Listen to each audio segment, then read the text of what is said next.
पोट भरी पुरे म्हणाल तुवरी हळू हळू चाला कोणी कोणाशी न बोला आजी देतो पोट भरी पुरे म्हणाल तुवरी तुका म्हणे सांड घाटे तेने नका भरू पोटे आजी देतो पोट भरी पुरे म्हणाल तुवरी विठ्ठल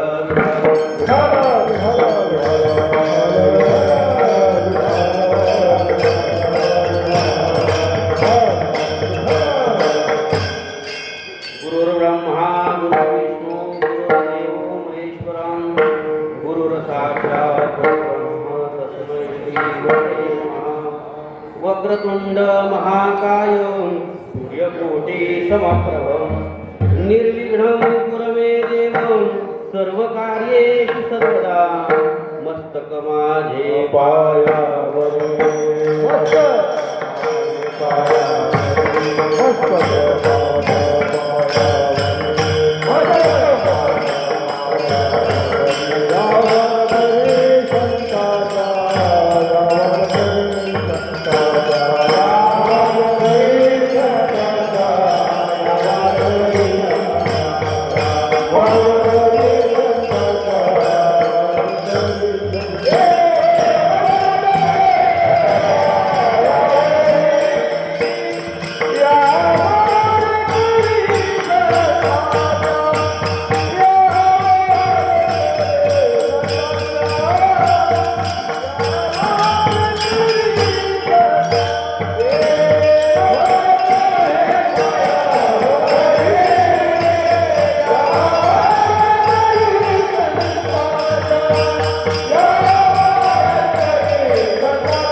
परब्रह्मलिंगं भजे पांडुरंगं पांडुरंगात रूपप्रथमनमन दुसरे चरणसंताची त्यांच्या कृपादानी कथेचा विस्तारू बाबाजी नमो सद्गुरु तुकया ज्ञानदीपा नमो सद्गुरु सच्चिदानंद रूपा नमो सद्गुरु भक्त कल्याण मूर्ती नमो सद्गुरु भास्करा पूर्णकीर्ती नमो ज्ञानेश्वरा नमो ज्ञानेश्वरा नमो ज्ञानेश्वरा नमो ज्ञानेश्वरा नमो ज्ञानेश्वरा नमो ज्ञानेश्वरा नमो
मुक्ताबाई नमो त्रिभुवन पावनी गंगा शुद्धं नितपादस्पर्शं सर्ववेशितं संवितं पुण्यस्थानं सरालेसितं दं समाधिस्थमूर्तिं नमामि गंगागिरियोगिराजं तपोज्ञानवैराग्यभक्तिस्वरूपं सदालङ्कृत साधुसन्न्यासयोगं मुखे यस्य वेदान्तशास्त्रार्थनिधिं नमो नारायण ब्रह्मस्वरूपं सेविलागी सेवक झालो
याल तरी यारे लागे अवघे माझ्या मागे मागे आज देतो पोट भरी पुरे म्हणाल तो वरी.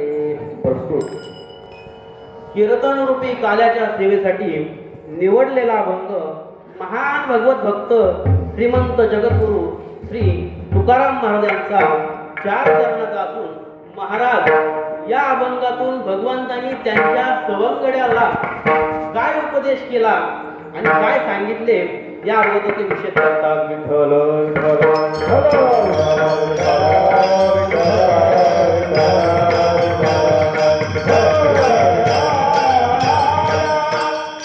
महाराज सांगतात भगवंतांनी सांगितलं याल तरी यारे लागे अवघे माझ्या मागे मागे. भगवंत सांगतात यायचं असेल तर या आणि माझ्या माग माग या. आजी देतो पोट भरी पुरे म्हणाल तोवरी. आज तुम्हाला मी पोटभर जेवण देणार आहे आणि तुम्ही पुरे म्हणत नाही तोपर्यंत देणार आहे असं भगवंताने सांगितलं. पण त्याला काही नियम घातलेत भगवंतानी. हळूहळू चला कोणी कोणाशी न बोला. आजी देतो पोट भरी पुरे म्हणाल तो वरी. तुकाराम महाराज सांगतात तुका म्हणे सांडा घाटे देणे नका भरू पोटे. आजी देतो पोट भरी पुरे म्हणाल तो वरी. विठ्ठल विठ्ठल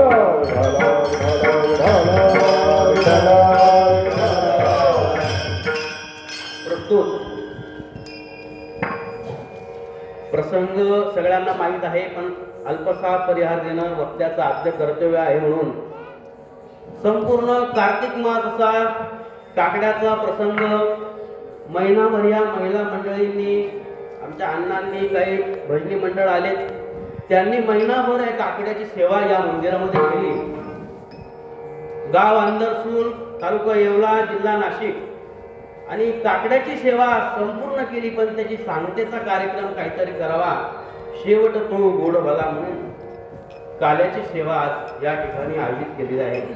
मी काही फार मोठा महाराज नाही किंवा कीर्तनकार नाही पण सर्वांनी तुमच्या प्रेमामुळे आज या ठिकाणी बोलण्याची संधी दिली. त्यामुळे आज कीर्तनाला तुमच्या प्रेमामुळे आणि भगवंताच्या साधू संतांच्या कृपा आशीर्वादाने या ठिकाणी मी कीर्तनाला उभा आहे. विठ्ठल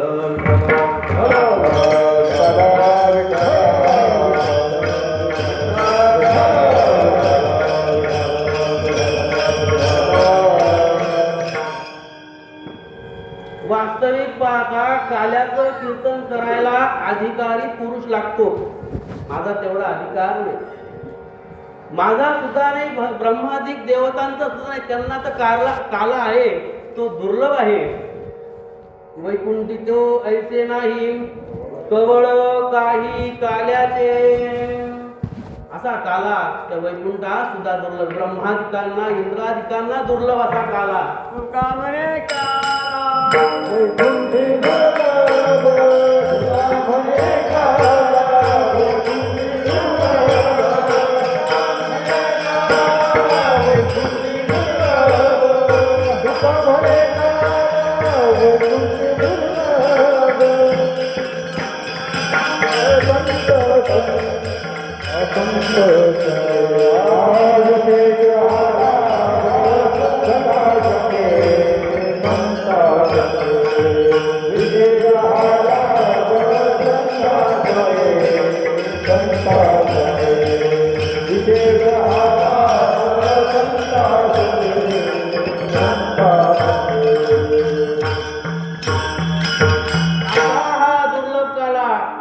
वैकुंठा सुद्धा दुर्लभ आहे आणि तो फक्त लाभ संतांच्या संगतीत आहे. म्हणून या कालेला आपल्या भारत देशामध्ये विशेषतः करून महाराष्ट्रामध्ये विशेष महत्व आहे. दुसरीकडे हा काला नाही. महाराष्ट्रातले आपल्या जे संत होऊन गेले, ज्ञानोबा माऊलींपासून तर आद्यगुरु माऊलींपासून तर जगद्गुरु तुकाराम महाराज किंवा त्यानंतरही झालेले संत यांनी या काल्याची आणि सांगड घातलेली आहे. आणि हा काला इतरत्र नाहीये. दक्षिणामध्ये आपण महाराष्ट्राने हा काल्याची निवड केली.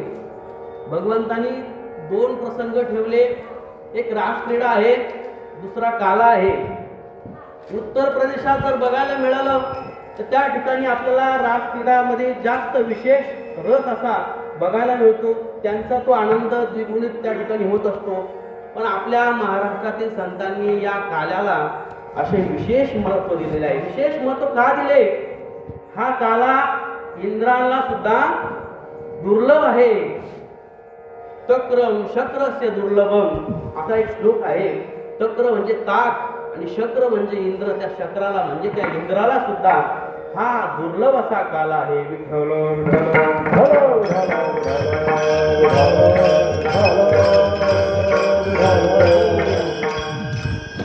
काल्याचं कीर्तन आहे. प्रसंग भगवंताच्या लीलांचं सांगायचं आहे. तत्पूर्वी अभंगाला थोडस शिवण्याचा आपण प्रयत्न करू. अभंग आपण सोडवणं शकत नाही, कारण जगद्गुरु तुकाराम महाराजांचा अभंग आहे आणि आपण सामान्य जनता आहे, तुमच्यातलाच मी आहे. आणि आपण त्या महाराजांच्या उंचीचे सुद्धा नाही, त्यांच्या पायाची धूळ नाही, आपण त्या अभंगाला कसं सोडवणार हो. आणि असं असून त्या अभंगाची थोडीशी मीमांसा तुमच्या पुढे मांडण्याचा प्रयत्न करतो. जगद्गुरु तुकाराम महाराज अभंगातून सांगतात, याल तरी यारे लागे अवघे माझ्या मागे मागे. त्यांना हे सांगण्याचं काय कारण झालं? या समाजामध्ये समाज रसा तळाला जाऊ लागला, समाज बुडू लागला, धर्म टाकून दिला, आचार सांडला या समाजाने. आणि म्हणून या संतांना कळवळा येऊ लागला. बुडत हे जन नदी खडे डोळा, बुडत हे जन नदी खडे डोळा,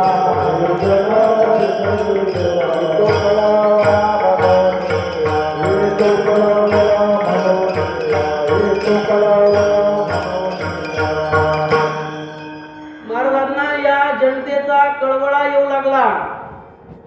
हे जन बुडतंय, अधोगतीला जातंय, वाम मार्गाला जातंय, नाना साधनांच्या मागे लागलंय, याच्यातून भगवंताची प्राप्ती होणार नाही. आणि या जनतेचा या ठिकाणी ऱ्हास होत जाईल आणि त्यांचा पुन्हा या 84 लक्ष योनीकडून 4 खालीकडून पुन्हा प्रवास आहे. पुनरपि जननम पुनरपि मरणम पुनरपि जननी जठरे शयनम यह संसारे पुनरुत्तारे कृपया पारे पाहि मुरारे भज गोविंदम गोविंदम भज मूढमते. महाराज म्हणतात किती वेळा जन्माया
म्हणून या जीव भ्याला शरण गेला विठोजी.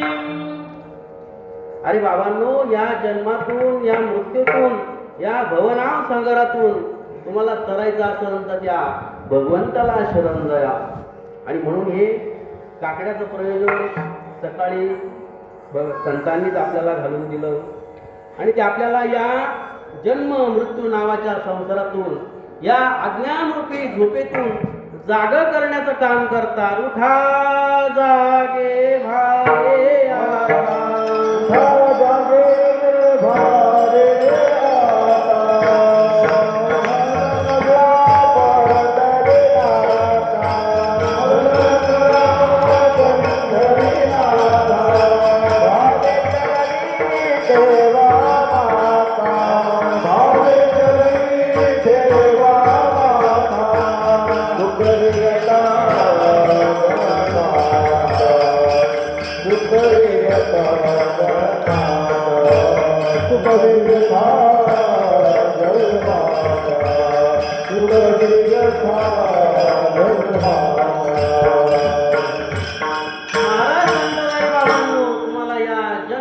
मृत्यूच्या व्यथा सुटवायची असेल तर या भगवंताला पांडुरंगाला शरण जा. उठा जागे वारे आता स्मरण करा पंढरीनाथा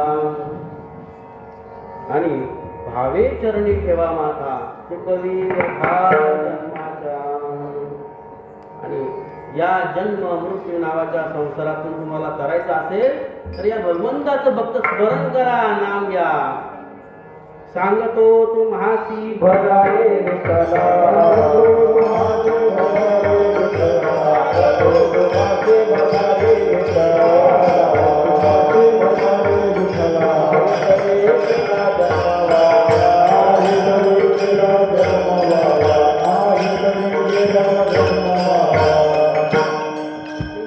सर्वसामान्य जनतेचा जन्म असा वाया चाललाय आणि म्हणून या संतांना कळवळा येऊ लागला आणि त्यांनी आपल्याला अभंग रूपी ज्ञानेश्वरी असेल, गाथा असेल, भागवत असेल, एकनाथी भागवत असेल आणि ही धन संपदा हे परमार्थाचं धन आपल्याला पोच केलं. एवढे अनन्य साधारण असे उपकार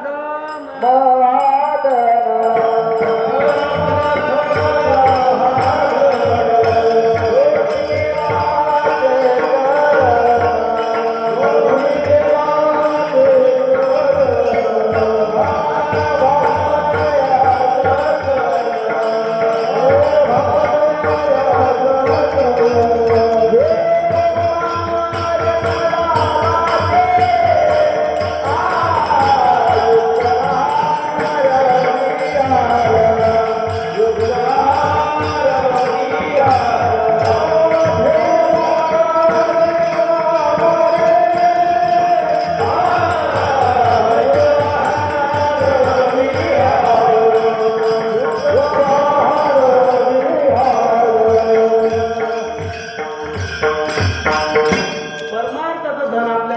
संतांनी आणि आपल्याला तो मार्ग दाखवला. परमार्थ महादेव जोडी देवाचे चरण, दुसरं तिसरं धन काही कामाचं नाहीये.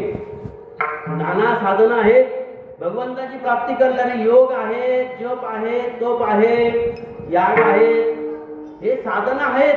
भगवंताची प्राप्ती होते, पण त्याच्यामध्ये आपल्यामध्ये अहंकार दंभ निर्माण होतात. त्यामुळे भगवंत आपल्याला प्राप्त होत नाही. आणि नामस्मरणामुळे या सर्व विकारांची निवृत्ती होते आणि परमानंदाची प्राप्ती होते. असे परमार्थ महाधन हे संतांनी आपल्याला दिलं. तुम्ही म्हणाल तुमच्याकडे पैसा आहे, भरपूर गदगंड पैसा आहे, VIP तिकीट काढून तुम्ही पांडुरंगाच्या दर्शनाला जाल, देवीच्या दर्शनाला जाल.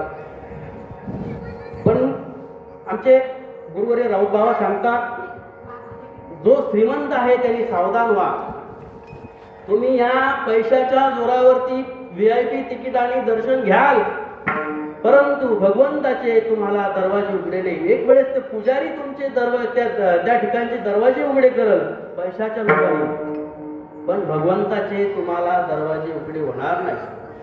परमार्थ भगवंताची प्राप्ती करायची असेल तो फक्त आणि भावाचा भुकेल आहे. असा भगवंत, त्याला भक्ती प्रेम आणि हेच सुख पाहिजे. तो त्या भावाचा असा भुकेला परमात्मा आहे. अंतरे गे तो गोडे, अंतरे गे तो गोडे, अंतरे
करायची असेल तर तो भावाची जोडी पाहतो.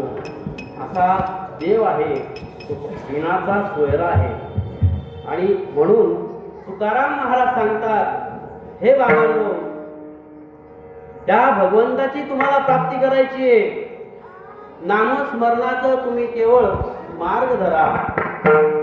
कारण या संतांना या जनतेविषयी कळवळा येऊ लागला, पाप वाढू लागली, अत्याचार वाढू लागला, चोऱ्या माऱ्या वाढू लागल्यात आणि हे जन जे आहे वाम मार्गाला जाऊ लागले. पापाचे काही प्रकार पाहायला मिळतात. काही पाप आहे, वाचिक पाप आहे, मानसिक पाप आहे. यात काही पाप जर बघितलं, कायेने केलेले जे पाप आहे, कायेने म्हणजे शरीराने केलेले जे पाप आहे त्याला काही पाप म्हणतात. त्यात ब्रह्महत्या आहे, गोहत्या आहे, बलात्कार आहे, व्यभिचार आहे, परदारा गमन आहे, गुरुपत्नीशी संग आहे, असं शास्त्रात वर्णन सांगितलेले. हे काही पापामध्ये आहे.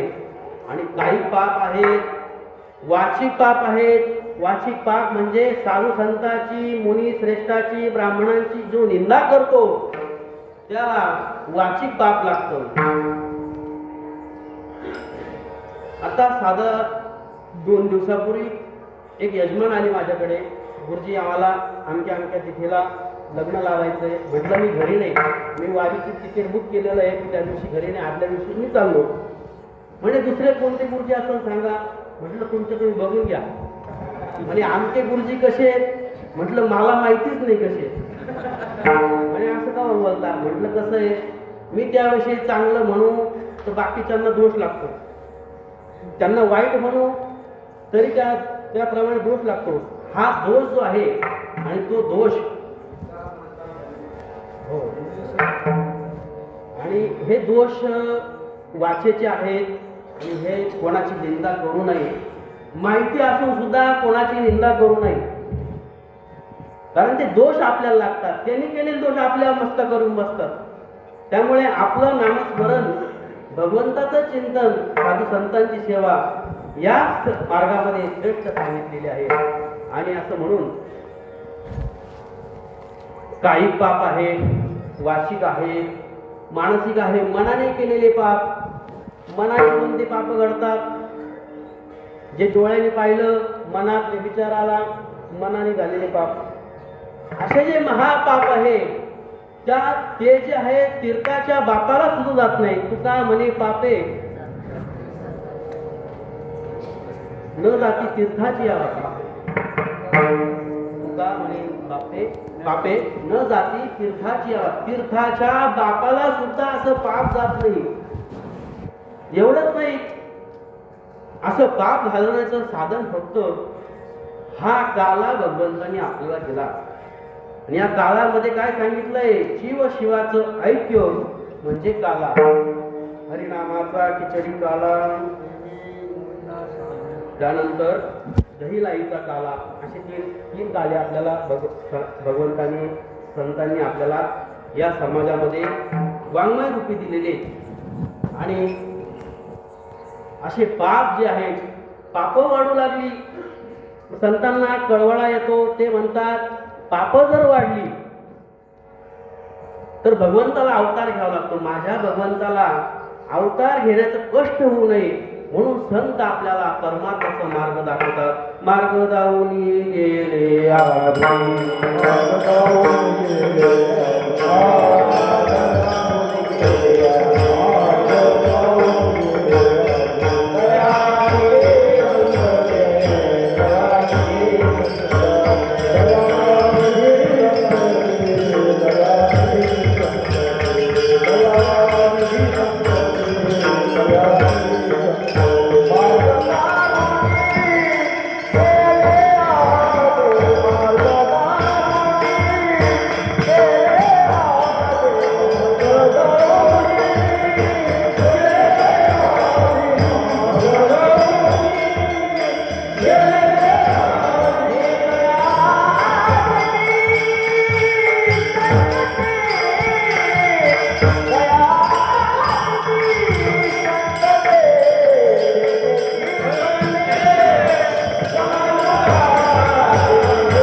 कायेने वाचेने मनाने पाप घडू लागली. आणि म्हणून संतांनी मार्ग दाखवला. केली पाय वाट उलंघिला माया घाट.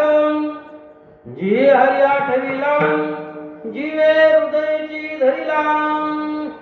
असा संतांनी आपल्याला पायवाट दाखवली परमार्थाची.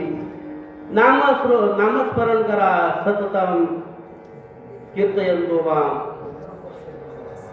मला पाठले असू दे, प्रमाणापुरतं घ्यायचा.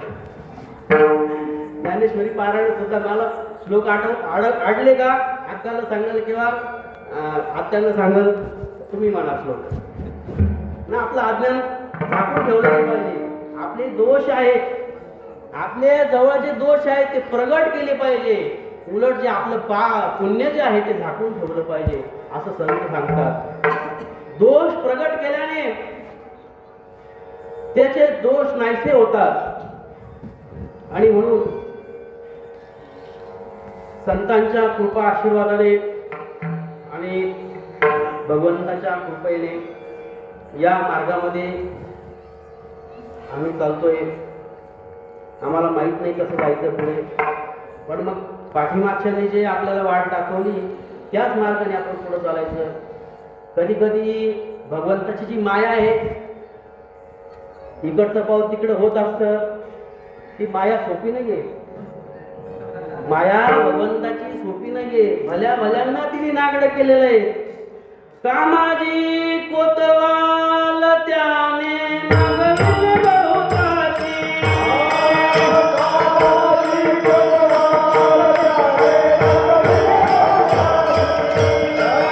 हरिहराची अंगे तो भय नाही जाती.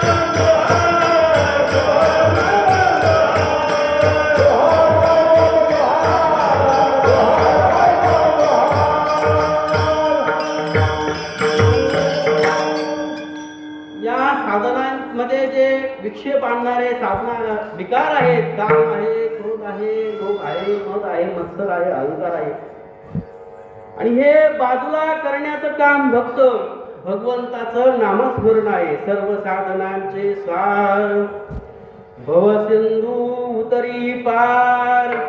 सर्व साधनांचं असं सार आहे नाम भगवंताचं. आणि ते जर नाम तुम्ही घेतलं आणि भगवंताची तुम्हाला प्राप्ती होते. काल्याचा प्रसंग आहे. काही साधकांनी विचारले, महाराज या तुम्ही आम्हाला उपदेश केला, या वाम मार्गाला जाऊ नका वगैरे वगैरे, नाना साधनांच्या पाठीमागे जाऊ नका, मग आम्ही काय केलं पाहिजे? तुकाराम महाराज सांगतात अभंगाच्या पहिल्या चरणात,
लागे अवघे माझ्या मागे मागे. आणि ही जरी महाराजांची भाषा असली पण संतांची अशी भाषा नाही. ही फक्त भगवंताचीच भाषा आहे. महाराजांनी फक्त ते वर्णन केलं आहे. भगवंतानी असं सवंगड्याला सांगितलं पण ही भगवंताची भाषा आहे. संतांची भाषा अशी नाही. कारण त्यामध्ये जर तरची भाषा सांगितली सुरुवातीला याल तरी यारे लागे. यायचं असेल तर या. भगवंत सांगतात तुम्हाला जर माझ्याजवळ यायचं असेल तर या. अवघे माझ्या माझे मागे तर अन्यथा येऊ नका. संतांची भाषा अशी नाही हो. लहान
याती भलती कोण्याही जातीचा असो सर्व जातीच्या लोकांनी या असे संत सांगतात. यारे यारे लहान थोर याती भलती नारी नर नारी अथवा नर या सर्वजण या. करावा विचार न लगे चिंता कोठे काही चिंता करायची विचार नाही. आणि सर्वजण या म्हणजे निरोगाराय सांगतात. खट नट यावे चोखवाराय सांगतात. दवंडी पिठे व्हावे चोखावळा. खट नट यावे शुद्ध होऊनी जावे. दवंडी पिठी व्हावे चोखा मेळा. चोखा मेळाने ते दवंडी पिठी. खट या नट या म्हणजे अत्याचर्या दुराचर्या सज्जन या त्याचा अर्थ सगळ्याचे आहे अधिकार.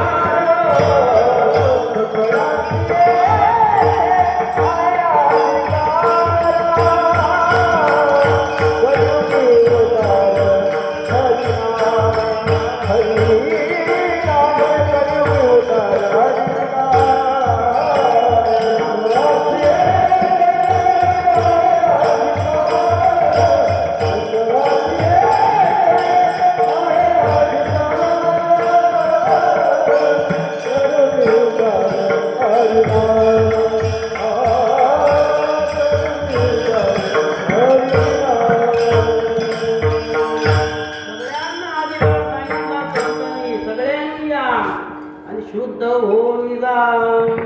शुद्ध झाल्यावर काय प्राप्ती होती? परमानंदाची प्राप्ती होते. त्याला ब्रह्माचं ज्ञान होतं, ब्रह्माची जाणीव होते. आणि मग संत म्हणू लागतात जगामध्ये ब्रह्म दिसे उघडे. जगामध्ये ब्रह्म दिसे उघडे.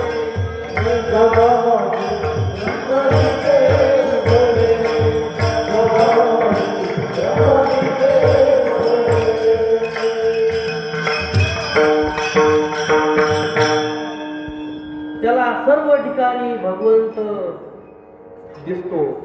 सर्वभूती पाहे एक वासुदेव. या ठावा हंतेचा सर्व ठिकाणी जळी स्थळी कापी त्याला भगवंतच भगवंत दिसतो. रीता ठाव नाही मुरला आज्ञा विठ्ठल पाहिला विठ्ठलची आज्ञा दृष्टीने पाहिला विठ्ठलची रीता ठाव नाही मुरला आज्ञा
सर्व ठिकाणी विठ्ठलच दिसेल मग आणि परमानंदाची प्राप्ती होईल आणि हे जग जे आहे ते मिथ्या आहे ब्रह्म सत्य मिथ्या असं भागवतात वर्णन केलेलं आहे आणि म्हणून त्या भगवंताची जर तुम्हाला प्राप्ती करायची असेल तर महाराज म्हणतात झालं तरी यारे लागे माझ्या पाठीमागे या साधकांनी विचारलं महाराज तुमच्या पाठीमागे आम्ही म्हटल्याप्रमाणे येऊ पण आम्हाला मिळणार काय अभंगाच्या दुसऱ्या चरणात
आणि ते जेवण तुम्हाला मिळालं म्हणजे तुम्हाला परमानंदाची प्राप्ती होईल त्यात परमसुखाची प्राप्ती होईल परमसुखाची प्राप्ती जर झाली तुम्हाला पुन्हा जन्म घ्यावा लागणार नाही किंवा मरावं लागणार नाही महाराज म्हणतात मरण माझे मरून गेले मद गेले किंवा आता निश्चिंतीने पावलो विसावा कुंडलिया धावा टिकेची त्याची सरली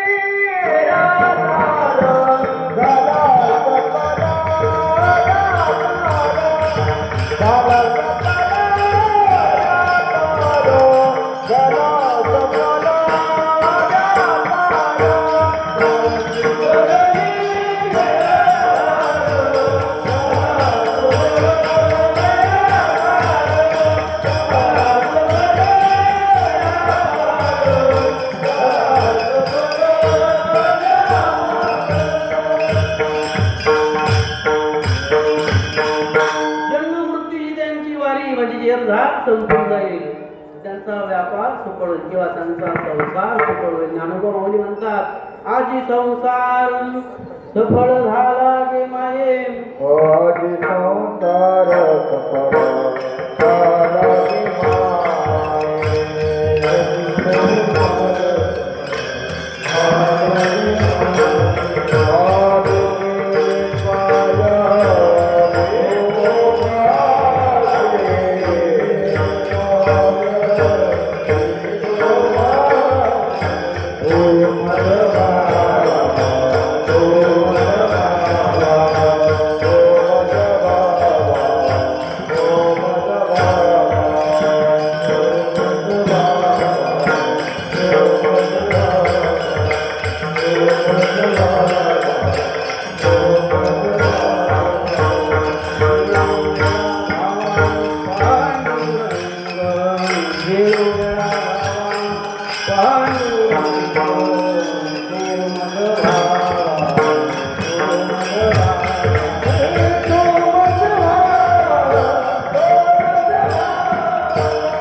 माऊली अपेक्षा करतात पांडुरंगाची तो मज व्हावा तो मज व्हावा वेळोवेळा व्हावा पांडुरंग.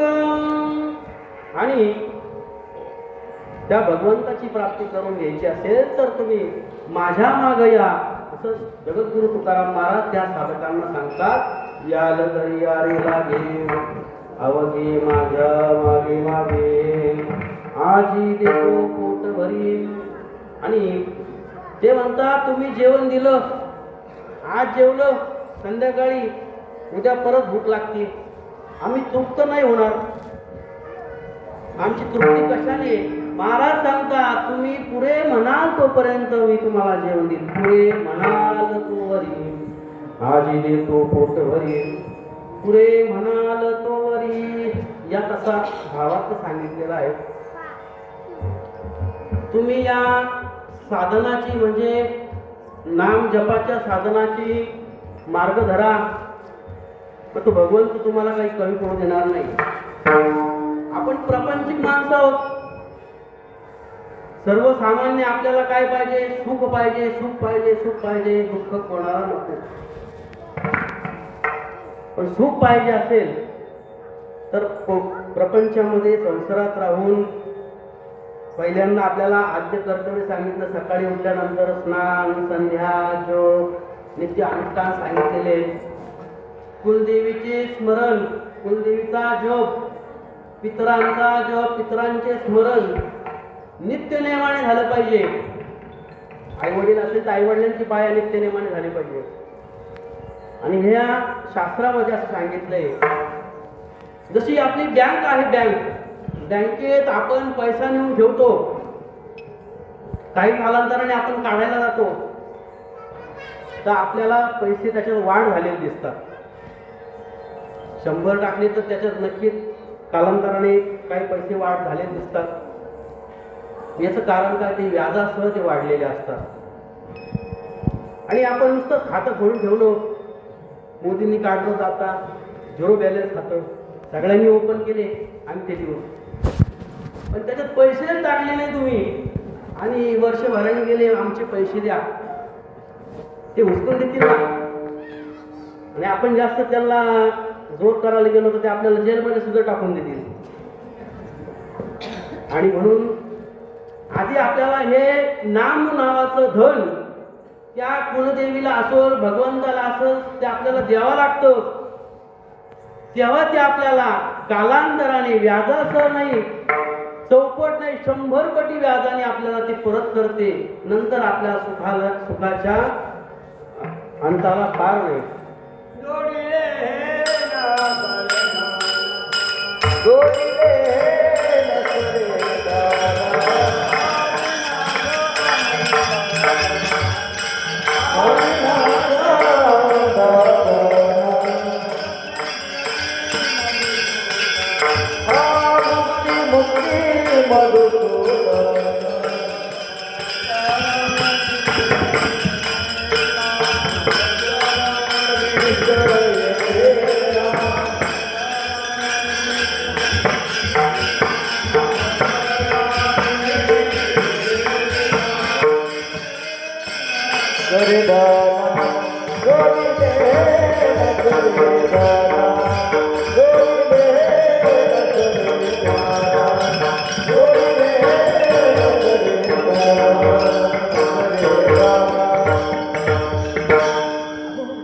आमच्या पाठातलं तरी म्हणत काय होतं गोंधळ होऊन जाईल आमचा. नवीन महाराजाचा कार्यक्रम वाजून जातो लगे यांच्या मागे. आपण घरचे म्हणून समजून घ्या, कारण इथले सगळे आपणच आपले बाहेरचं कोणी नाही.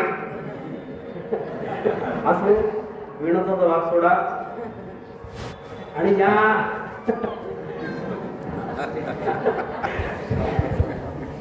परमार्थ नावाचं धन आपण त्या कुलदेवीला दिलं पाहिजे, भगवंताला दिलं पाहिजे. पण ती आपली पूर्तता चांगल्या रूपाने करते. आणि आजपासून वाटलं तर नियम करा, प्रत्येकाने देवीचा जप करायचा असेल. थोडंसं विषयांतर होतं, पण समाजाला ह्या गोष्टी कळल्या पाहिजे. आपण सारखं जप करतो, देवीचा करतो, पांडुरंगाचा करतो, अनेक एक गणपतीचा करतो, पण महादेवाचा करतो. सर्वच ठिकाणी सर्वच देवांचा आपण जप करतो, तर त्याचं आपल्याला फळ मिळत नाही. या साधनामध्ये सूक्ष्म असे मार्ग सांगितले. देवीचा भगवतीचा जप करायचा असेल तर ती जी माळ आहे आपण जप करतो ती तुळशीची नसावी. देवीला भगवतीला तुळस आवडत नाही, कारण ती सवत आहे ना. हो, सवत कशी आवडत देवीला? भगवंताची तरी प्रिय आहे तुळशीची माळ, सवत आहे ना. सवत त्या देवी भगवतीला आवडत नाही, तिचा जप तिच्यापर्यंत लागू होतो. देवीची प्रार्थना करण्यासाठी, देवीचा जप करण्यासाठी कमल गट्ट्याची माळ सांगितली. भगवंत गणपतीला सुद्धा तुळशी चालत नाही, म्हणून त्याचे सुद्धा जप स्फटिकाच्या माळाने, चंदनाच्या माळाने चालू शकते. पांडुरंगाचा जप, महादेवाचा जप तुळशीची माळेने करू शकतो, कारण पांडुरंग आणि महादेव दुसरे वेगळे नाही, दोन्ही एकच आहे. आणि शैव असल, वैष्णव असल, यांनी एकमेकाचा कधी भेद करायचा नाही, संतांनी सांगून ठेवलेलं आहे आपल्याला. हरिहरा बेला हरिहरा बेला हरिहरा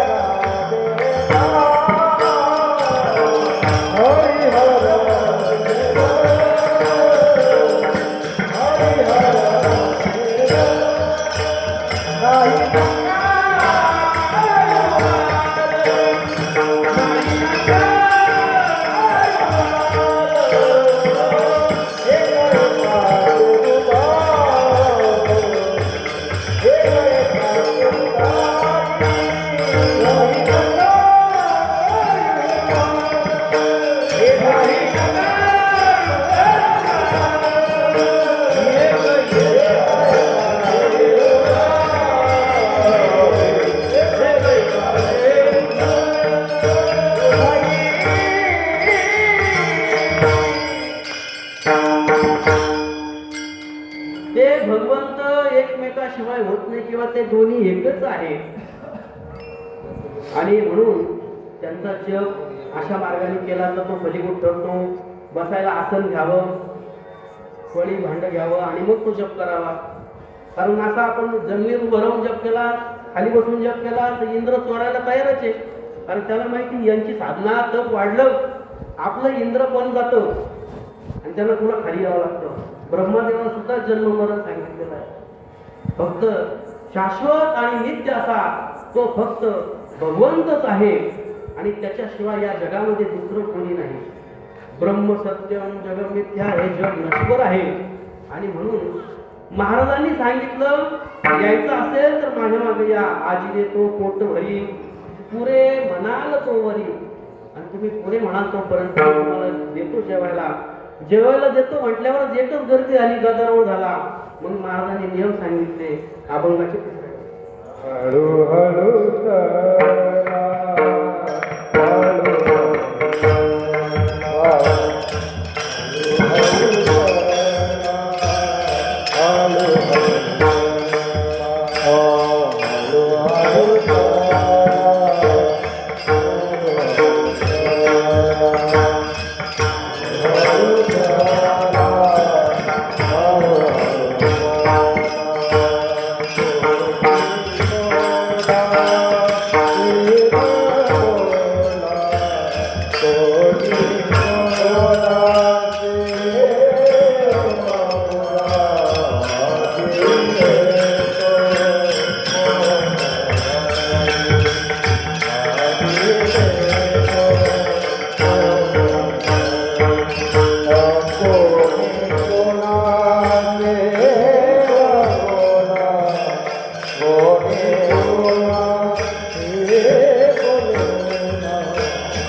महाराज सांगतात सगळ्यांनी माझ्या मागे या पण हळूहळू चाला, हळूहळू चला. या परमार्थाचा मार्ग हा एकदम नाहीये, हळूहळू आहे. माऊली सांगतात हळूहळू ढाळे ढाळे ये तुले नी एक वेळे. असा हा परमार्थाचा मार्ग हळूहळू आहे. या जन्मात नाही, पुढच्या जन्मात नाही, अनेक असे जन्म आहे. महाराज सांगतात मागे बहुत जन्मी.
आम्ही हेच करतोय. काय करतोय? गोविंद गोविंद मना लागलिया छंद, मग गोविंद ते कायम भेद नाही देवा दया. आम्ही या भगवंताचं नित्य नित्य असं गोविंद स्मरण करतो आणि या भगवंताच्या आणि आमच्यामध्ये भेद राहिला नाही. बहुजन्म झाले आमचे. गीतेत सांगितलंय बहुणाम जन्मना म्हणते ज्ञानवादां प्रपद्यते वासुदेव सर्वमिती सहमात्मा सुदुर्लभ. अनेक असे जन्म गेले तेव्हा त्या जन्माचं पुण्य उदयाला येतं आणि त्या सद्भावनेतून आणि त्या समात्मा दुर्लभ सांगितलेला आहे गीतेमध्ये.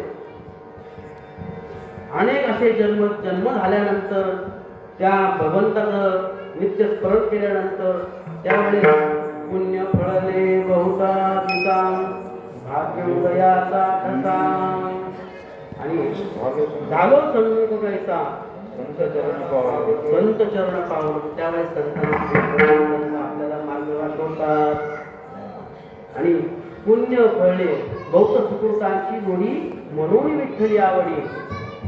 असा भगवंत या जन्मात लगेच साधत नाही.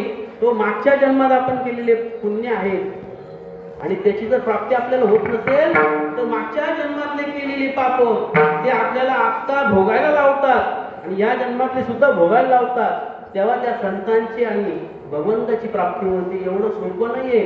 त्या रत्नाकर डाकोनी वाल्या कोळनी एवढे पाप केले पण त्याचे जे पाप संपत आले आणि त्याला मार्ग संतांचा मिळाला आणि त्यानंतर त्यांनी त्या तपश्चर्याला प्रारंभ केला आणि मग त्यांच्या तपश्चर्यामुळे त्या ठिकाणी वारुळ तयार झालं. पण ते वाल्मिक ऋषी आपल्याला त्यांनी रामायण होण्याच्या आधी लिहून ठेवलं. एवढे सामर्थ्य या नामस्मरणात आणि म्हणून तुकाराम महाराज सांगतात हळूहळू चला, हळूहळू तुम्ही भगवंताचं स्मरण चिंतन करा. चिंतने सद्रूपताम आणि म्हणून त्याचं चिंतन करा आणि कोणी कोणाशी न बोला.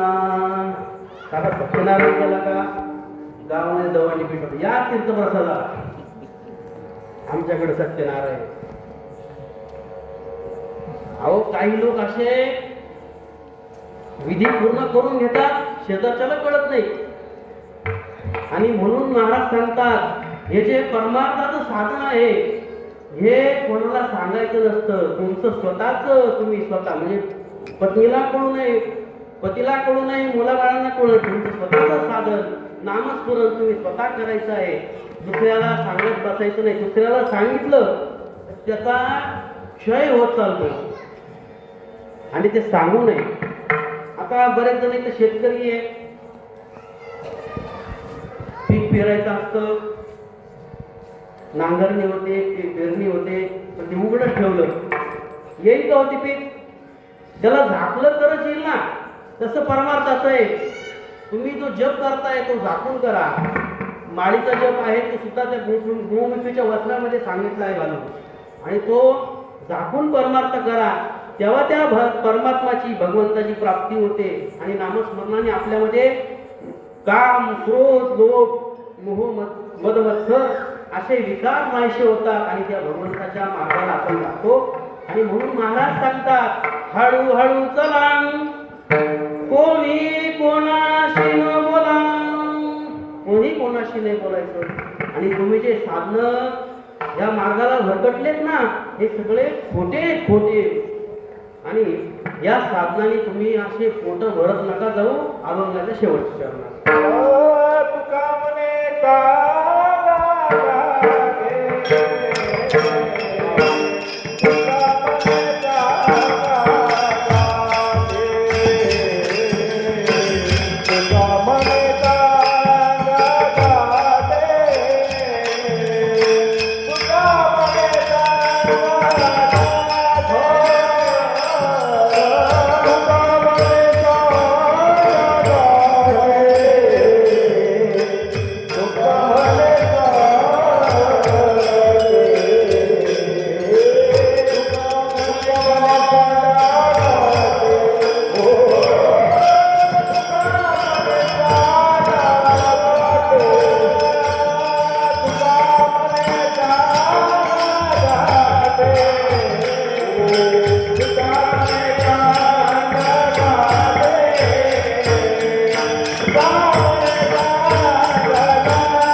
पुरी मनाला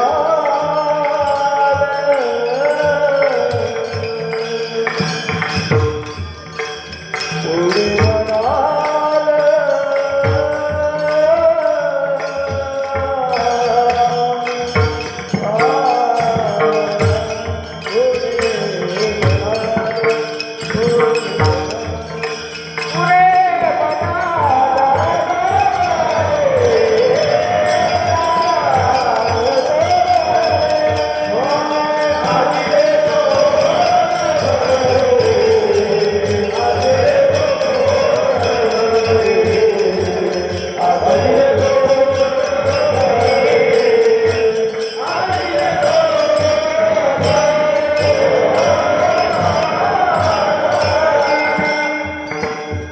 तुका म्हणे सांगा घाटे तेने नका भरू पोटे आजी देतो पोट भरी पुरे म्हणाल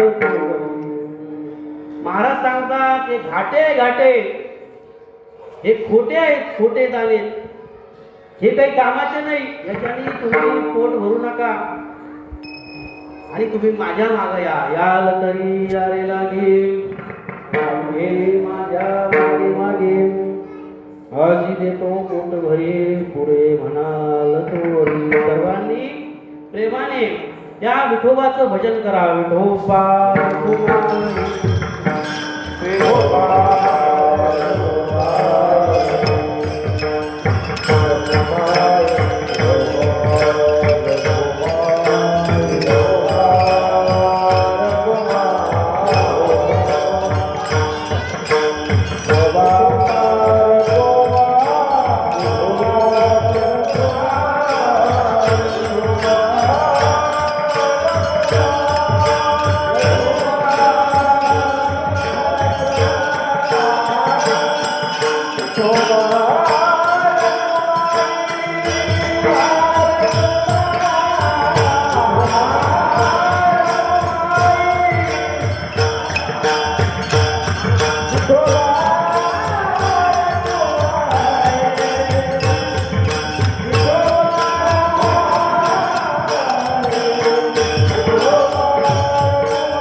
कृष्णाय वासुदेवाय हरये परमात्मने प्रणत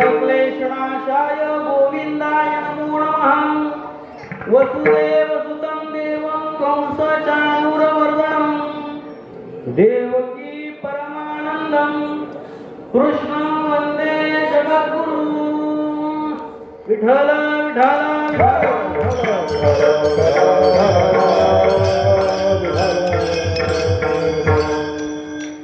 महाराजांनी सांगितलं भगवंताने काल्याचा प्रसंग वर्णन केला आहे. द्वापार युगाचा काळ आहे. अन्याय अत्याचार वाढले,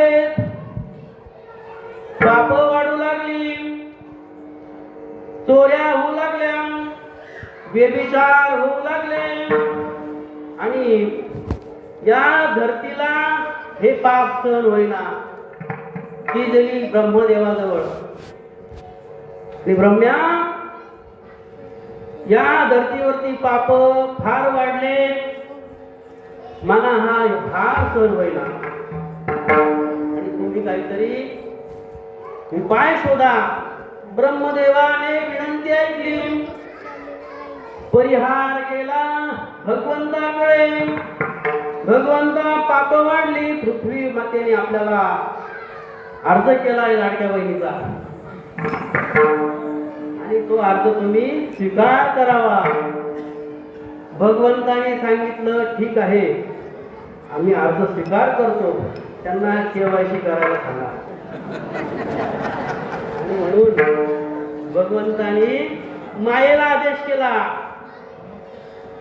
आणि मायेने आकाशवाणी केली.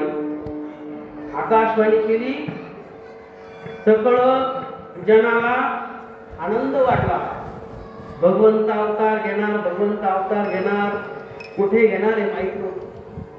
भगवंत अवतार घेणार. इकडे कंसाचा अत्याचार वाढू लागला, गायींची हत्या करू लागला, ब्राह्मणांची हत्या करू लागला. भगवंताला हे पाहवलं नाही. लवकर त्यांनी अवतार घ्यायला शेष नारायणाला आदेश केला.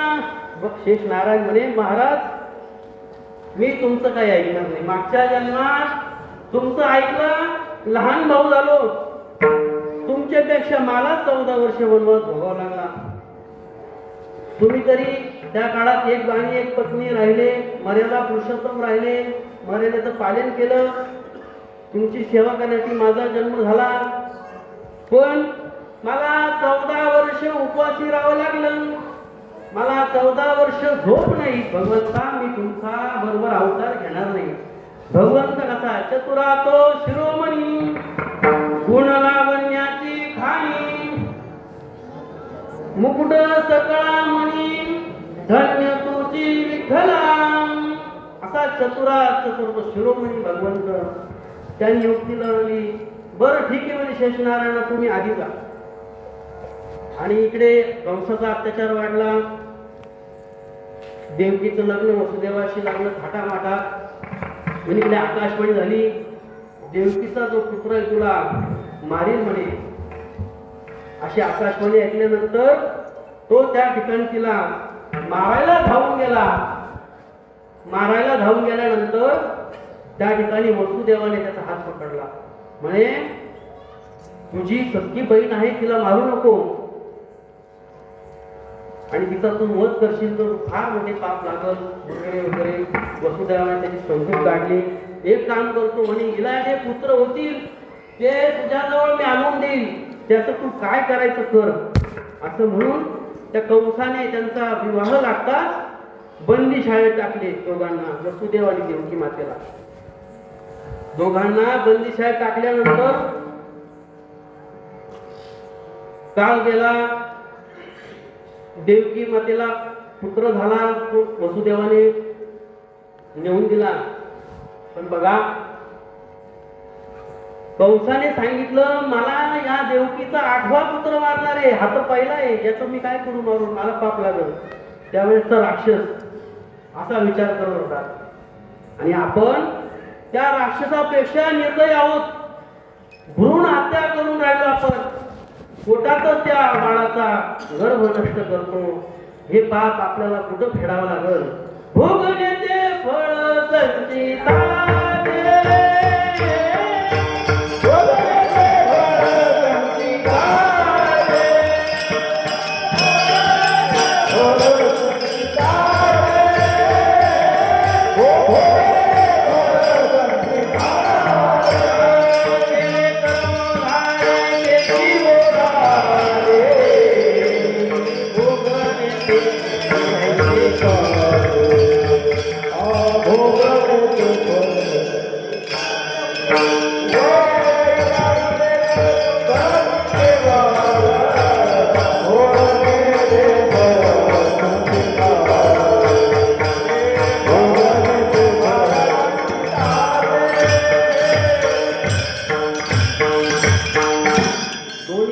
एकच अर्थ निघून ते दोन्ही चरण एकत्र घालून घेतले.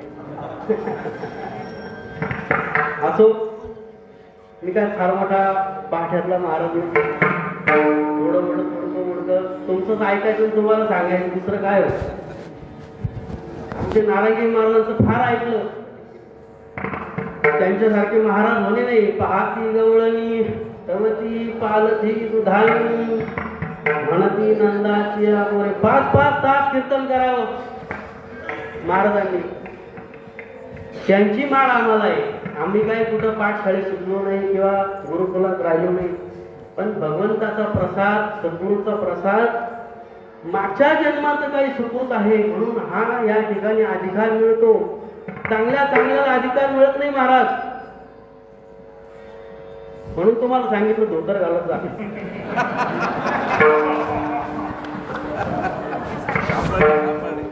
अहो, आपण कोणत्या तरी फडाशी निगडत आहोत. त्या फडाचा अधिकार आहे धोतर घातल्याशिवाय वेळेला हात लावू नये. मी त्यांना देत नव्हतो. बाकीचे म्हटले द्या, कुठं वेळ वाया घालवता. आमचा वेळ वाया, तुमचा वेळ वाया. कुठे ना दिला असो, विनोदाचा भाग थोडा. भगवंतानी अवतार धारण केला, लवकर अवतार धारण केला. आपल्याला वेळ कमी आहे. देवकी माते समोर प्रगट झाले आणि ते अयोनी संभव असे भगवंत.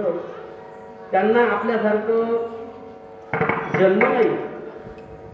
भगवंताला अयोनी संभव असा भगवंत आहे. आणि ह्या निसर्गाचा नियम आहे. जे वर्षा होती, ऋतुवर्षा, त्यातून मेघातून जे पाऊस पडतो ते भगवंताचं तेज त्याच्यातून पडत असतं.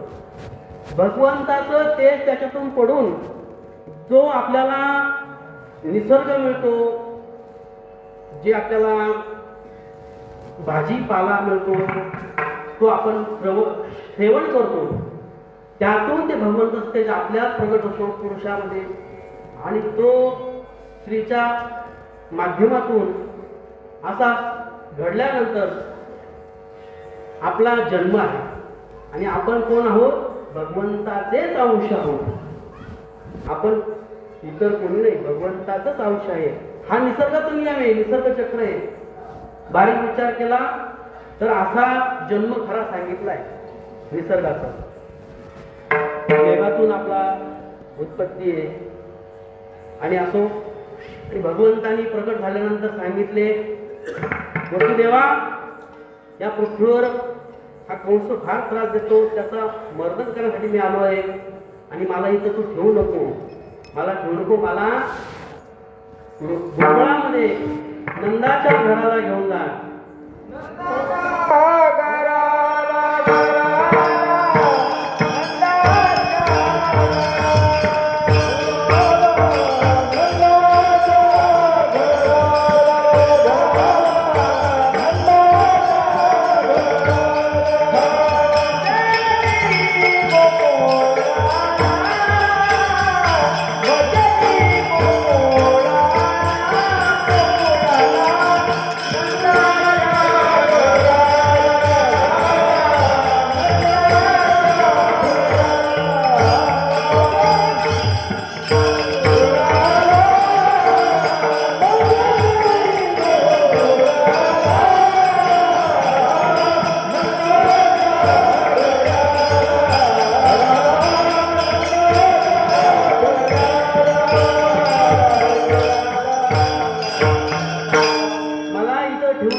वसुदेव महाराज म्हटले, भगवंता तुम्ही तर एवढे मोठे, तुम्हाला कसं नाही म्हणे, होतो लहान.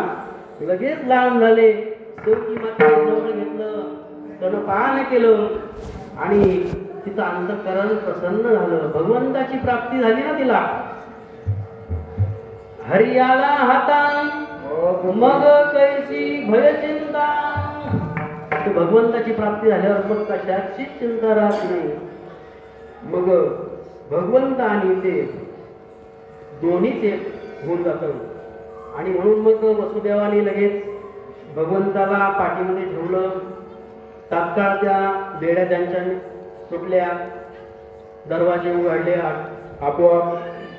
भगवंताच्या मायेने त्या सैन्यांना गाढ झोपेत लावलं होतं, त्यांना काहीच कळलं नाही. वसुदेव पुढे निघाले. मातेने रस्ता अडवला होता, फार मोठा पूर आलेला होता गंगेला, आणि म्हणून शेष नारायणाने त्या ठिकाणी फणा धरला. आणि असं करून महाराजांनी वसुदेवाने नंदाच्या घराला यशोदे मातेला त्या ठिकाणी नेऊन योग मायाला परत घेऊन आले.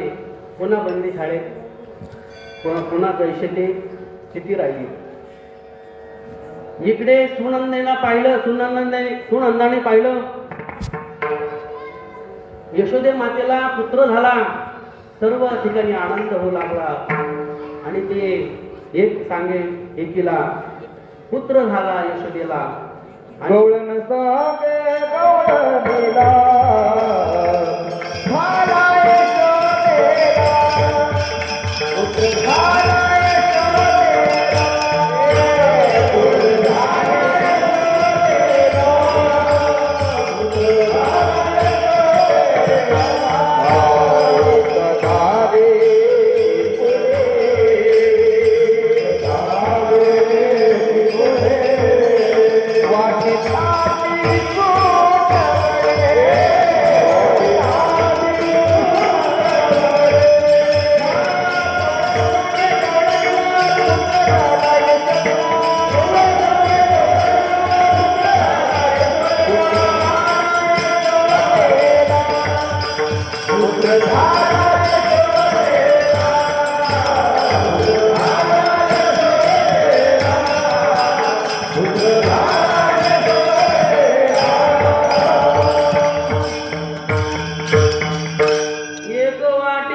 धावे एक धावे एकी पुढे, गवळण सांगे गवळणीला, पुत्र झाला यशोदेला.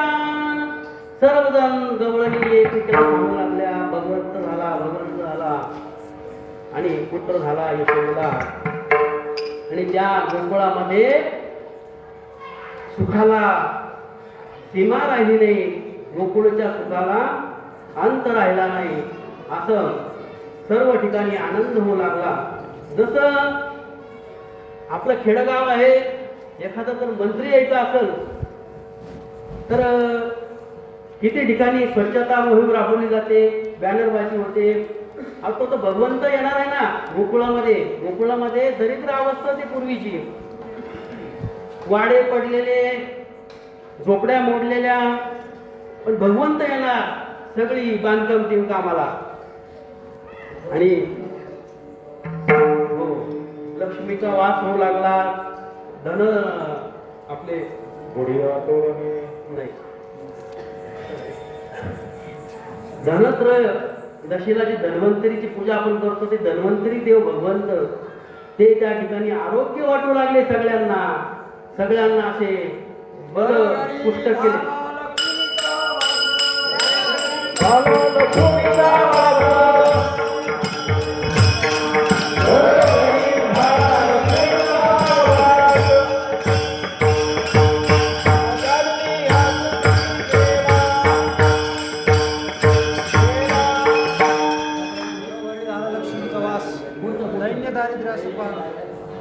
हा, दैन्य दारिद्र्याचा ऱ्हास झाला, लक्ष्मीचा वास घरोघरी झाला. दैन्य दारिद्र्याचा ऱ्हास झाला. दैन्य गेले, दारिद्र्य गेले, त्यांचा ऱ्हास होऊन गेला लगेच तात्काळ. साधा 5 वर्षाचा पपई झाड मंत्री आला तर एवढी स्वच्छता आपल्या गावात राबवली जाते समजा. पण तो भगवंत जगाचा मालक, विश्वाचा तो जनिता आहे, आणि तो त्या ठिकाणी या गोकुळामध्ये अवतरणे, गोकुळामध्ये येणार. तर विश्वकर्मा जे भगवंत आहे, भगवंताचे जे बांधकाम विभागाचे मंत्री आहेत, ते विश्वकर्मांनी असे सुंदर असे वाडे बांधले, चिरेबंदी वाडे. आणि असे बांधल्यानंतर भगवंत त्या ठिकाणी प्राकट्य झालं आणि सगळ्यांना आनंद झाला. आणि मग सगळेजण सकाळी कोणी गुढी उभारतं, कोणी तोरणं बांधतं, कोणी हरिकथा करतं. गुढिया तोरणे करती कथा गाती गाणे, कोणी गाणे गाऊ लागलं. सगळ्यांना आनंद झाला. आणि या गोकुळातल्या आनंदाला पार उरला नाही. आणि असं म्हणून या गोकुळामध्ये भगवंताचं प्राकट्य झालं. पण भगवंताचं प्राकट्य झाल्यानंतर इकडे भगवंत कृष्ण गोकुळी जन्मला, दृष्टा चळकाप सुटला. तिकडे त्याला आधीच कळलं होतं भगवंत ज्या ठिकाणी गोकुळात वाढू लागलाय, म्हणजे तातडीने मीटिंग बसवली. महिना मासिक होती तर किती बाजूला ठेवली त्यांनी, आणि तातडीने त्यांनी लगेच मंत्रिमंडळाची मीटिंग बसवली. माझा दुश्मन गोकुळात वाढतो आहे. कंसाने दवंडी पिटवली. जो त्या कृष्णाला मारून येईल त्याला मी अर्ध राज्य दान करीन, अशी दवंडी पिटवली. आणि मग त्याने सांगितलं जो त्या कृष्णाला मारेल, जो विडा उचलल त्याला अर्ध, तो मारून येईल त्याला अर्ध राज्य मी दान करीन. त्या कृष्णा मावशीला वाटलं आपलं घरचं सगळं साम्राज्य आणि सगळं गोष्ट आणि हे कशाला लोकांना जाऊन यायचं, मी उठते मी उचलते विडा. त्याच्या आधी मामन भट वगैरे त्यांची विटंबना झाली. आणि असं म्हणून कृष्णा मावशी त्या ठिकाणी गेली. विस्तार सगळ्यांना माहिती आहे.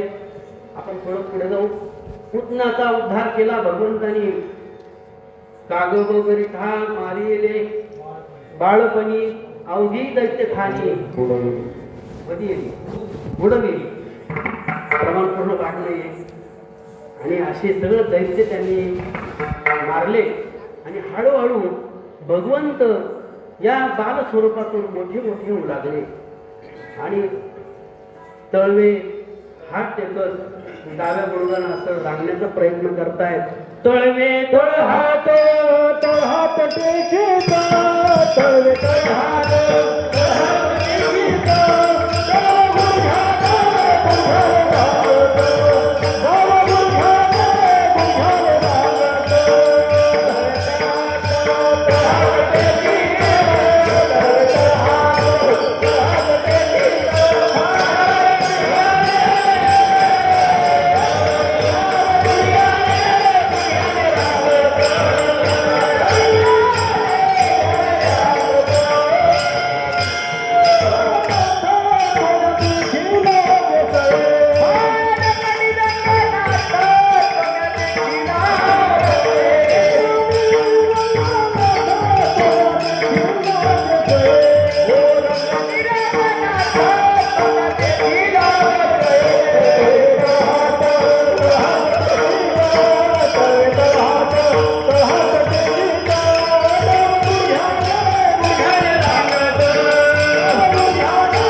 डाव्या मुलग्याने असा लंगडत रांगू लागला. आणि मग नाक मारताना रावल नाही, त्यांनी लगेच सुरुवात केली. असं कसं असं कसं असं कसं असं कसं असं कसं असं कसं असं कसं असं कसं असं कसं असं कसं असं कसं असं कसं असं कसं असं कसं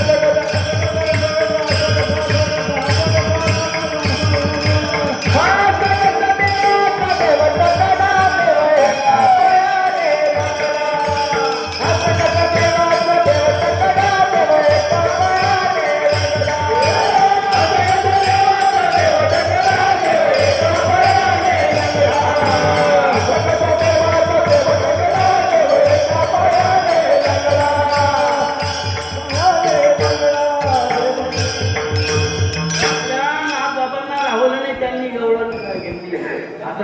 देवाचा देव ढकडा, देव एका पायाने लंगडा, असा लंगडा देव कसा.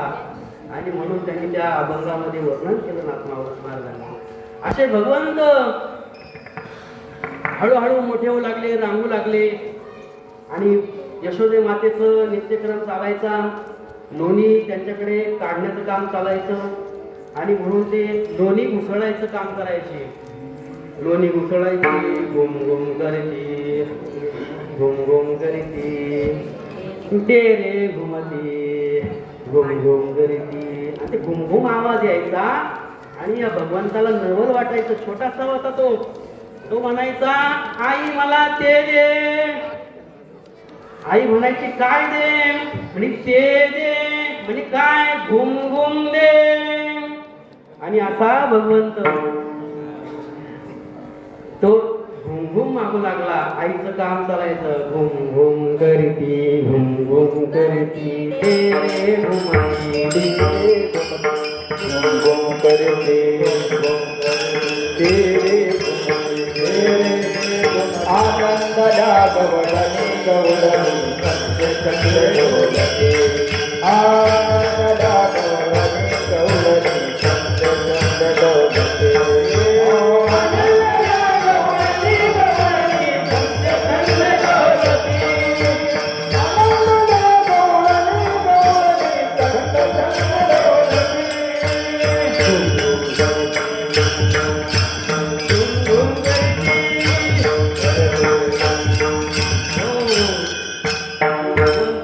मागू लागला पण ते आत काय ते माहित नाही. आई काही देईना. भगवंताला भूक लागली, त्यांनी ते मागण्याचा प्रश्न आई देईना. लहान एवढी छोटा अजून अन्न प्राशन झालं नाही वगैरे. आणि भगवंताने त्यातच जाऊन, आई बाजूला गेली दूध बाजूला करायला, त्यातच जाऊन डुबकी मारली. आणि म्हणून मग परत आई येऊन बसली. गेला असेल बाजूला खेळायला म्हणून आईचं पुन्हा ते काम चालू झालं. घुम घुम करती तेरे घुमती. आणि ते काय त्या ठिकाणी दोन्ही आहे ना. आणि दोन्ही येत नाही म्हटल्यावर जुन्या माणसाला विचारलं लागतं. सासूबाई बाजूलाच होत्या आणि म्हणून त्यांनी विचारलं काय करू सासूबाई, काही कळेना. सासूबाई म्हटल्या उन्हवणी घाल, शिळवणी घाल, तरी लोणी येईना.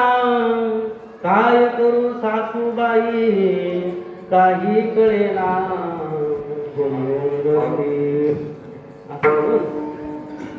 या ठिकाणी बाळक्रीडा चालत आहे. भगवंत लवकर मोठे झाले. 12 वर्षाचा काळ त्यांचा गोकुळातला. त्या काळामध्ये त्यांनी रांगत रंगणी चोरीत लोणी धावणी धडकी गवळणी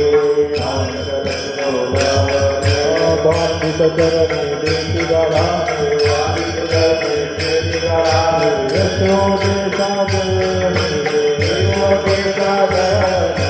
दंडित भक्तुनि कमालनी कृष्णा.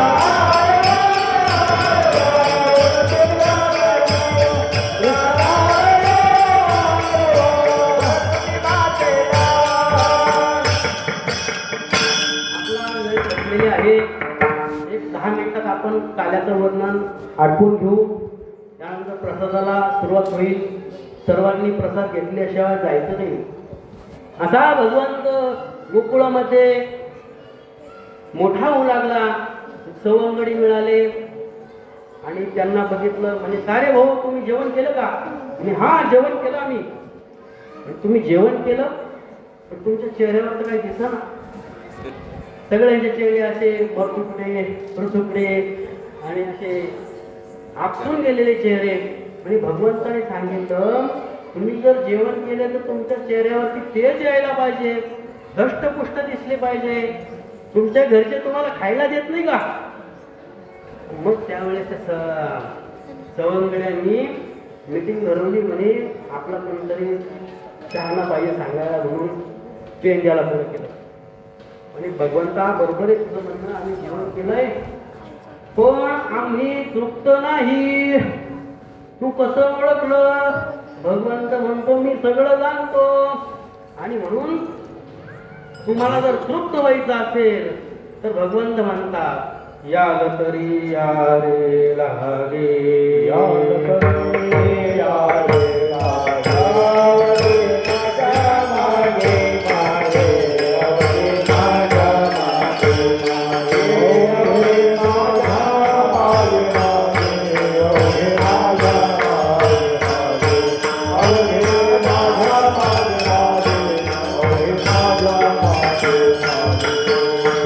भगवंताने सांगितलं तुम्हाला जर घट्ट मुक्त व्हायचं आहे, यायचं असेल तर माझ्या मागे या, मग तुम्हाला मी आजी देतो पोट भरीन. मी आज तुम्हाला पोटभर जेवण देईन, पुरे म्हणाल तोवरी. तुम्ही जोपर्यंत पुरे म्हणत नाही तोपर्यंत मी तुम्हाला आज जेवण देणार. आणि पण भगवंतानी लगेच त्यांना सांगितलं, साहित्य गोळा करायला लावलं, वस्त्रगाळ माती सराटे काठ्या वगैरे, आणि सगळी तयारी झाली, त्यांची फौज तयार झाली. आणि एकच गडबड गदागोंध त्या गोपाळांचा चालू झाला. आणि मग भगवंताला गोपाळांचा गोंधळ ऐकू आला. भगवंत आपल्याला जेव घालणार मोठ्याने आवडू लागले, गावभर गोंगाटा करू लागले. आणि मग त्या भगवंताने त्यांना नियम घातले. नियम म्हणे, तुम्हाला यायचं असेल तर माझ्या जे मागे या, तुम्हाला पोटभर जेवण देईल, पण सगळ्यांनी हळूहळू चला, कोणी कोणाशी न बोला. कोणी कोणाशी बोलायचं नाही, कोणाला सांगायचं नाही, पोराला सांगायचं नाही, बायकोला सांगायचं नाही, आईला सांगायचं नाही, आणि कोणी कोणाशी बोलायचं नाही. तुम्ही काय साधनं करतात हे कोणाला सांगायचं नाही. न बोला.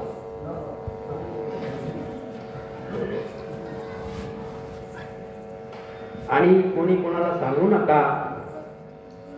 आणि माझ्या मागे या, हळूहळू चला, कोणी कोणाशी न बोला. तुमच्याजवळ जे खोटे जे दाणे आहेत, तुका म्हणे सांडा घाटे, देणे नका भरू पोटे. माझ्या मागे चला, आजी देतो पोट भरी, पुरे म्हणाल तोवरी. आणि मस्त गुरु भगवंतांनी त्यांना नेलं. भगवंतांनी त्या चौकाच्या घराच्या समोर नेलं, गवळणीच्या. बघितलं घराला आपण कडी लावलेली, म्हणे आता कसं जायचं. भगवंताने सांगितलं डोळे बंद करा. डोळे बंद केल्यानंतर तुम्ही माझ्यावर भरोसा ठेवा, म्हणजे डोळे दाखवून तुम्ही माझ्या मागे या, इतर मार्गाला जाऊ नका, असा त्याचा अर्थ आहे. आणि भगवंताने सांगितल्यानंतर डोळे बंद करून, आता डोळे उघडा सांगितलं तर घरामध्ये, मग त्यांना पाहिजे ते असे गोंधळीने लोणी भरू लागला. आणि भगवंतानी प्रत्येकाला आधी लोणी दिलं आणि मग स्वतः खाल्लं. नाही तर गावगावचे चेअरमन आधी स्वतः भरतात आणि मग दुसऱ्याला पाहतात असो. आणि भगवंत असा त्या गोपाळांचा चेअरमन, आणि आधी सगळ्यांना देऊ लागला, भरभरून पोट भरू देऊ लागला. आणि असा त्याचा चौर्य कर्म सगळ्या गोकुळात प्रचार प्रसार झाला. सगळे जण त्रासून गेले, चोऱ्यांना कंटाळून गेले. आणि त्या गवळणी मीटिंग भरवली बचत गटाची. आणि म्हणून त्यामध्ये बचत गटाची अध्यक्ष प्रभावती ती गवळण होती. तिने सांगितलं 8 दिवसात त्याला छडा लावते. ती IPS परीक्षा पास झाली होती. आणि म्हणून तिने छडा लावण्याचा प्रयत्न केला, पण तिला काही सापडेना. 7व्या दिवशी ज्यावेळेस त्या तिचा वर्गाच्या टीममध्ये होता भगवंताच्या, तो घरी आला. सकाळी डोळे चोळत लवकर उठला, उशिरा उठला. आणि त्या आईचा स्वयंपाक चालला होता. म्हणे, का रे वाकड्या, जेवण करून घे. म्हणे, नको मला जेवायला, माझं पोट भरलेलं आहे. म्हणे, रात्रीचं जाणून दिला ना. आणि म्हणून ते आईच्या लक्षात आलं, जसा सप्ताह चालू आहे तसं ह्या गड्यांनी जेवणच केलेलं नाही. 7 दिवस झाले आणि गावात तर 7 दिवसापासूनच चोऱ्या वाढले. याचा आणि याच्याशी काहीतरी संबंध म्हणून तिने शोध लावायचं केलं. त्याला पकडलं. म्हणे, सांग तुला जेवायचं का नाही. म्हणे, पोट भरलं. आणि सांगितलं, आई मी जेवण केलेलं रात्री. म्हणे, कुठं केलं. म्हणे, सांगत नाही. आमच्या चेअरमनी मॅनेजर सांगितलं जेवण केलं, सांगायचं नाही कुठं. आणि म्हणून मग तिने त्याला बांधण्याचा प्रयत्न केला, बांधलं. आणि मग सांगितलं. त्यावेळेस तिने बांधल्यानंतर ते सांगितलं, भगवंताच्या सोबत आम्ही सगळेजण चोरी करतो आणि तो आम्हाला सगळ्यांना गोपाळांना या लोण्याचा प्रसाद देतो आणि त्याच्याने आमचे पोट भरतात, आम्हाला तर भोका नाही. तिने लक्षात आलं, त्याला सोडून दिलं. गाराने घेऊन यशोदेकडं गाराने घेऊन गेली. आणि मग त्या त्रासाला वैतागून सगळ्या गवळणी अंगणात जमल्या आहेत. यशोदे गोकुळी राहावे की जावे, या गावात आम्ही राहायचं कधी, असं म्हणून या कृष्णा त्रासाला कंटाळून गेलो. सर्वांनी एकमत केलं. नंद महाराजांना सांगितलं. आणि नंद महाराजांनी आदेश दिला की कृष्णा तू या गायींना घेऊन रानात करायला जा. तुला ही उद्यावर येऊनी सारे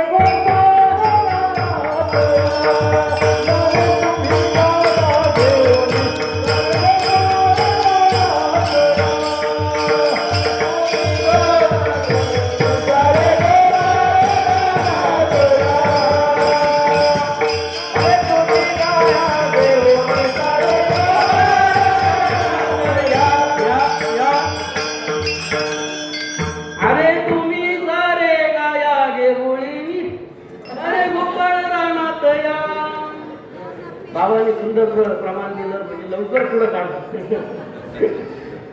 आणि भगवंत त्या 9 लाख गाई सांभाळ करू लागले 9 लाख नव्हत्या त्या 1 कोटी होती नंदराजांकडे ज्याच्याकडे 1 कोटी गाई तेव्हा नंदराजपती होती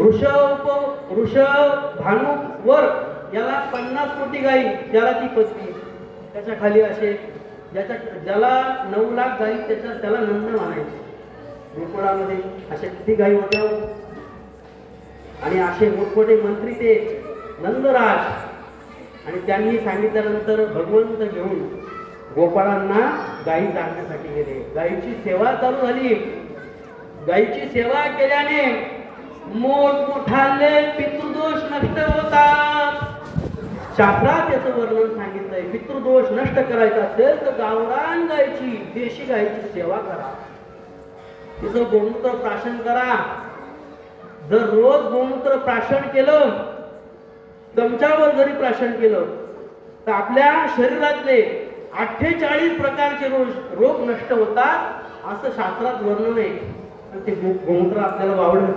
वास्तवांमधले काही ना असो आणि भगवंताने हे सगळं आत्मसात केलं गायींना चालण्याचं काम घेतलं आणि गायींना चालू लागला पण गायींना चालता चालता फार वेळ झाला होता खांदी भार पोटी हुक आणि त्याचे खेळ चालू होते खेळ भरपूर होते आता खेळाचं वर्णन करत नाही बसत आपण लवकर आपण त्या भगवंताला प्रसादापुढे आणून करू आणि खांदी भार पोटी भूक काय खेळायाचे सुख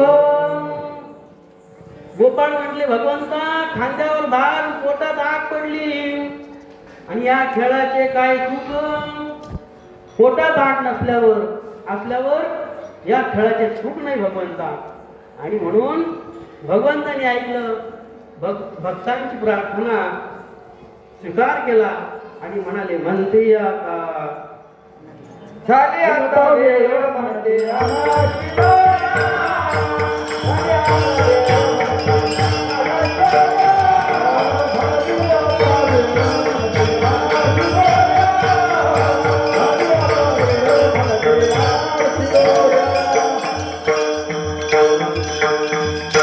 वेळ झाली चला वळू गाई बैसूचे उयगे खाई आता शिदोराने आपण या ठिकाणी भोजन करून प्रसाद घेऊ आणि प्रसाद हा सर्वांना मिळतो या मृत्यूलोकात संतांच्या माध्यमातून सर्वांना प्रसाद आहे सर्व जीव मात्रांना प्रसाद सांगितलेला आहे पण इतर योन्यांना त्याचा ज्ञान नाही फक्त मनुष्य योनीलाच तेच ज्ञान आहे भगवंताचं तरी तो या मायेच्या मार्गाने गुरफटत असो भगवंतांनी सगळ्यांच्या शिदोऱ्या एकत्र केल्या प्रसाद चालवला आणि प्रसाद चालवल्यानंतर खडकावरती बसले सर्वांना गोल केलं गोल असा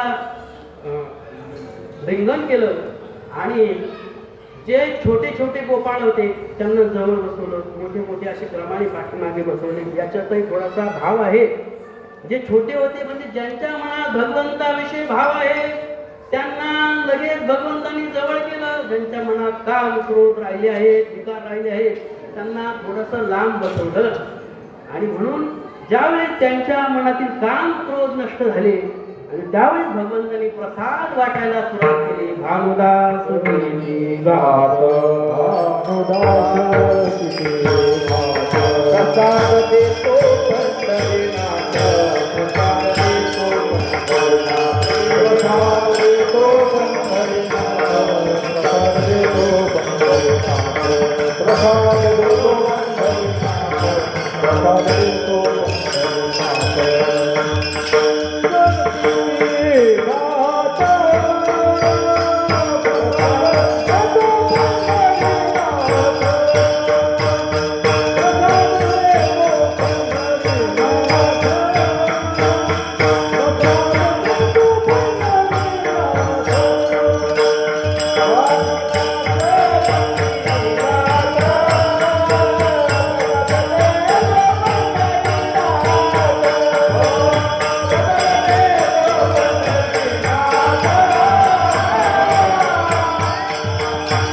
भगवंतांनी गोपाळांना प्रसाद दिला. बोलिये गोपाल कृष्ण भगवान की जय. श्री गोवर्धन पंढरीनाथ भगवान की जय. ज्ञानेश्वर माऊली ज्ञानराज माऊली तुकाराम ज्ञानेश्वर महाराज ज्ञानेश्वर माऊली ज्ञानराज माऊली तुकाराम तुकाराम तुकाराम तुकाराम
सर्वांनी गडबड करायची नाही.